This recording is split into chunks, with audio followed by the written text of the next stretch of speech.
Baik teman-teman, sebelumnya Assalamualaikum warahmatullahi wabarakatuh. Baik, di sini saya akan memperkenalkan diri. Nama saya Sabrina Cindy Aulia dengan NIM 200301143. Di sini saya akan mempresentasikan tentang modal kerja beserta contohnya. Langsung saja kita mulai ke dalam materinya terlebih dahulu. Yang pertama, modal kerja. Pengertian, apa sih modal kerja itu?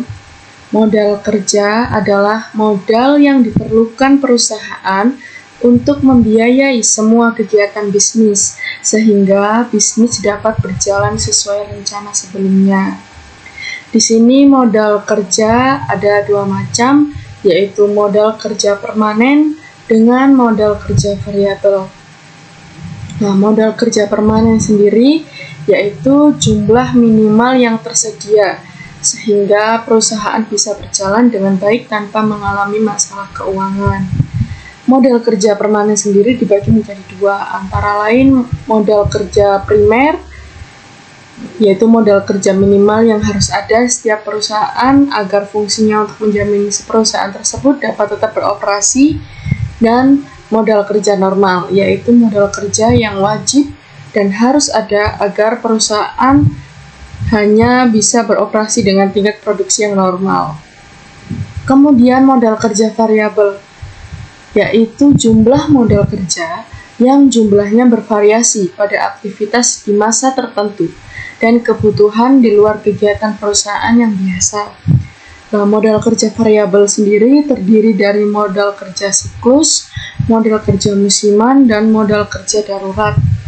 Modal kerja siklus yaitu modal kerja yang tingkat fluktuasinya, konjungturnya itu dipengaruhi oleh jumlah kebutuhan. Lalu, modal kerja musiman yaitu jumlah dana yang dibutuhkan oleh perusahaan untuk pencegahan atau antisipasi jika ada fluktuasi di setiap kegiatan perusahaan. Kemudian modal kerja darurat yaitu jumlah di setiap kebutuhannya akan dipengaruhi oleh setiap keadaan-keadaan yang terjadi pada luar kemampuan perusahaan.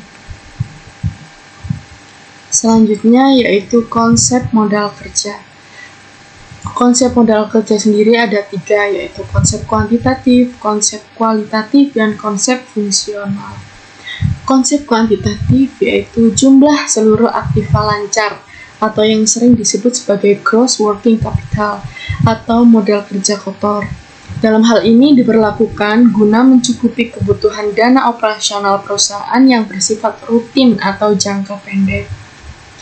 Yang kedua, konsep kualitatif, yaitu kelebihan atau selisih antara jumlah aktiva lancar terhadap kewajiban lancar atau hutang lancar. Jumlah aktiva lancar ini itu bersumber dari pemilik perusahaan maupun pinjaman jangka panjang. Konsep ini juga disebut dengan net working capital. Yang ketiga, konsep fungsional. Konsep fungsional itu menekankan fungsi pada dana perusahaan untuk meraih laba atau pendapatan usaha pokok perusahaan. Sejumlah dana perusahaan itu dipakai untuk peningkatan laba perusahaan.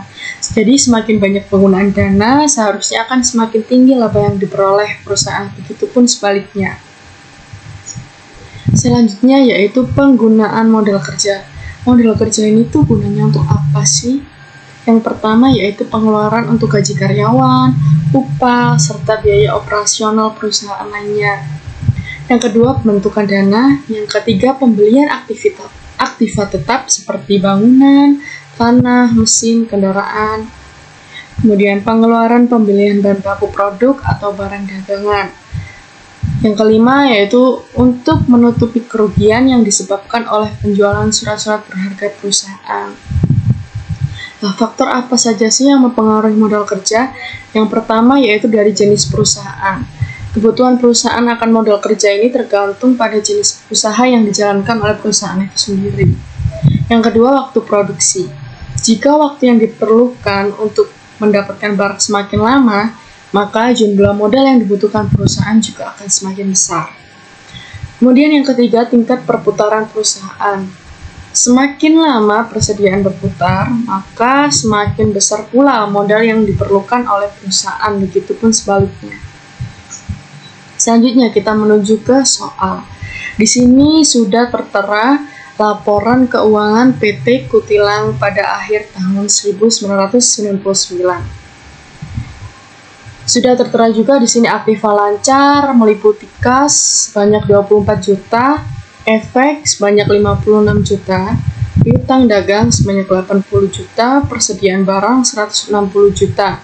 Kemudian aktiva tetapnya tanah 150 juta, bangunan dan gedung 240 juta, mesin-mesin 250 juta.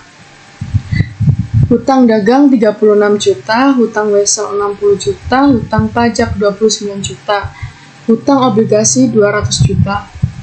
Modal sahamnya 425 juta, laba ditahan 210 juta. Keterangan di sini penyusutan tiap tahunnya terjadi pada bangunan dan gedung sebanyak 60 juta, mesin-mesin sebanyak 35 juta, dan penjualan kredit dengan profit margin sebesar 20%. Kemudian di sini ditanyakan atas dasar data tersebut, hitunglah besaran modal kerja menurut konsep kuantitatif, kualitatif, dan fungsional. Sebelumnya kan sudah kita bahas dengan konsep kuantitatif, kualitatif, dan fungsional. Maka dari itu, langsung saja kita menuju ke pembahasannya. Untuk yang pertama, kita akan mencari konsep kuantitatif terlebih dahulu. Kita lihat di sini, konsep kuantitatif seperti pengertian sebelumnya, bahwasannya konsep kuantitatif yaitu seluruh total aset lancar atau aktiva lancar.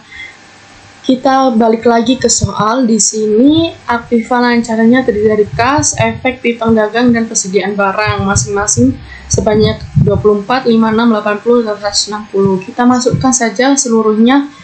Aset lancar, kas 24 juta, efek 56 juta, piutang 80 juta, persediaan barang 160 juta. Kita total semua. Modal kerja kuantitatifnya ketemu 320 juta. Oke. Atau bisa juga di sini sudah diketahui ya, untuk total aktiva lancar keseluruhannya 320 juta. Ini sama dengan modal kerja dalam konsep kuantitatif. Oke, selanjutnya kita akan membahas modal kerja kualitatif. Di sini. Ya. Bahwa pada pengertian sebelumnya juga bahwasannya modal kerja kualitatif ini yaitu selisih antara aset atau aktiva lancar dengan kewajiban lancar atau hutang lancar. Jadi tadi kan aset lancarnya sudah diketahui dari modal kerja kuantitatif ya, sebanyak 320 juta total semua ini. Kemudian kita cari hutang lancarnya. Hutang lancar yaitu tadi di soalnya terdiri dari hutang. Kita lihat hutang dagang, hutang wesel, hutang pajak. Sini hutang dagang sebanyak 36 juta, hutang wesel 60 juta, dan hutang pajak 29 juta. Ini kita total semua hutangnya ketemu 125 juta. Kemudian di sini 320 juta dari aset lancar dikurangi 125 juta dari hutang lancar. Dan ketemu totalnya 195 juta, yaitu modal kerja dari konsep kualitatif. Selanjutnya, kita akan mencari modal kerja fungsional.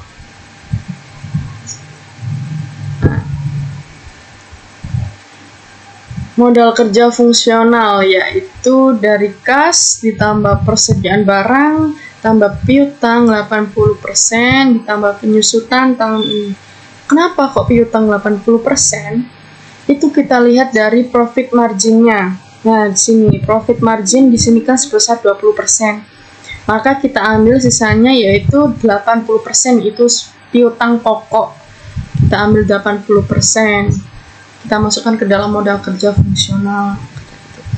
Kalau misal profit marginnya ini 30%, maka piutang pokoknya kita ambil 70%. Kalau ini 40%, maka piutang pokoknya kita ambil 60%. Berhubung di sini 20%, maka dari itu di sini piutang pokoknya 80%. Kasnya tadi 24 juta, persediaan barang sebanyak 160 juta, piutangnya 80 juta, tapi kita ambil 80%, maka 80% dari 80 juta yaitu 64 juta. Kemudian penyusutan tahun ini, kita lihat ya, penyusutan tahun ini di sini bangunan dan gedung 60 juta dan mesin-mesin 35 juta.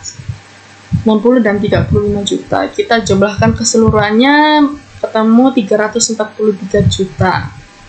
Kemudian selanjutnya ini ada modal kerja potensial, yaitu segabungan dengan modal kerja fungsional yang tadi. Rumusnya yaitu efek ditambah profit margin. Tadi profit marginnya sudah kita ketahui ya, 20%. Sini efeknya 56 juta, kemudian profit marginnya 20%. Dari piutangnya 20%, kita ambil 20%. 80 juta, 20% dari 80 juta yaitu 16 juta. Maka dari itu 56 juta ditambah 16 juta yaitu 72 juta. Itu modal kerja potensial. Selanjutnya non modal kerja, yaitu rumusnya aset tetap dikurangi penyusutan tahun ini. Aset tetapnya tadi kan di sini aset tetap kita lihat di soalnya ya. Nah, sini aset tetap atau aktiva tetap. Ada tanah 150 juta, bangunan 240 juta, mesin-mesin 250 juta. Kita masukkan 150 juta, 250 juta, dan 250 juta. Ini aset tetap. Kita jumlahkan 640 juta. Kemudian kita kurangi dengan penyusutan tahun ini. Di sini penyusutan tahun ini 60 dan 35 ya. Kita jumlahkan berarti 95 juta.